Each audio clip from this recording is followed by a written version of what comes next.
It's not fun to talk about or think about. We know going through a divorce can be heart-wrenching. The emotions run strong. And when people act in the heat of the moment, mistakes are made. Nobody knows that better than a local woman who used her personal experience and her professional expertise to create a full-service divorce center here in the Metro. It's a center that will help you with every single aspect of your divorce from start to finish. You specialize in helping people who are getting through one of the toughest times in their lives, right. Divorce. What do people think when they hear divorce center? What's their first reaction? A lot of people don't want to talk to me, you know, or a lot of people, the immediate first response is, oh man, where were you when I was going through a divorce? At what point did you realize you wanted to get into this business, and did you realize there was a real lack of this kind of a resource in the community? Sure. Well, in 2010, I finalized my own divorce. And I'm smarter than the decisions that I made. And I said to myself, oh boy, where was the regular me, the normal, everyday, non-emotional, non-reactive me for me when I went through my own divorce? I wish I would have had somebody that was there saying, hey, do you really think that's a good idea? But instead, I was just reacting. I didn't have premeditated thought. I was doing whatever it took to feel better right now. And it was not the best step. It had lingering ripple effects. What was the big mistake that you made that you wish you had not done? That's a great question. I said, just go. I want my house, my car, and my dogs.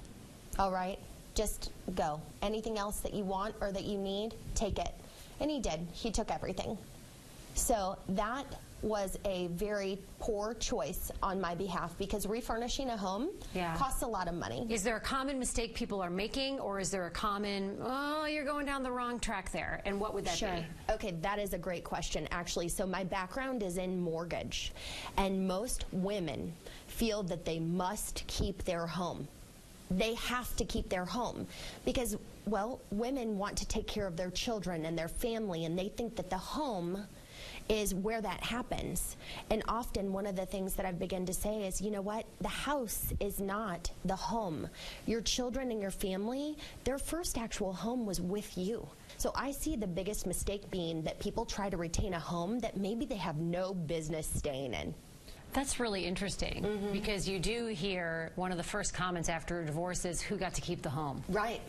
And it's almost as if there's some sort of shame in not keeping the home. But you're saying that would be a huge mistake to think that way. You know, we don't know. I can't make a blanket statement. We want to look and say, okay, can you actually afford the home? Right. Or if you're going to afford the home, how are you going to do it?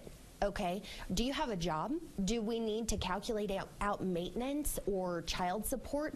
And then we have rules that go on top of using that income that's not your actual earned income to be able to have you keep the home. And often people that don't have a job, so let's say women that have stayed at home and then they're going to be receiving child support and alimony, well, they're now still dependent on their ex-spouse, but there's no longer a partnership. How do you tell people to even start separating fact, just cold hard fact, from emotion when it all feels intertwined? Certainly. Well, I mean, life is holistic. It is intertwined, and that's why I come in as a third party. I'm not engaged in their emotions. I can see clearly the scope of exactly what's going on for them. So I'm not suggesting that somebody needs to separate their logic from emotion. I'm suggesting that that's what we do, is we come in and we say, hey, this scenario that you just explained to me, that just doesn't make sense. And then we put physical facts and tangible numbers behind any suggestion that we might make. Audra is just a wealth of information, so smart and so interesting. She's hosting a better budgeting seminar January 20th. It's from 10 a.m. to noon at Breakpoint Community Church in Overland Park. It's a must-register event and really a must-attend if you or someone you know is going through a divorce right now. Call 913-890-3533 or go to divorcecarecenter.com for more information. And if you need help from Audra and her team right away, mention Better Kansas City and get $250 off your services. She's really interesting.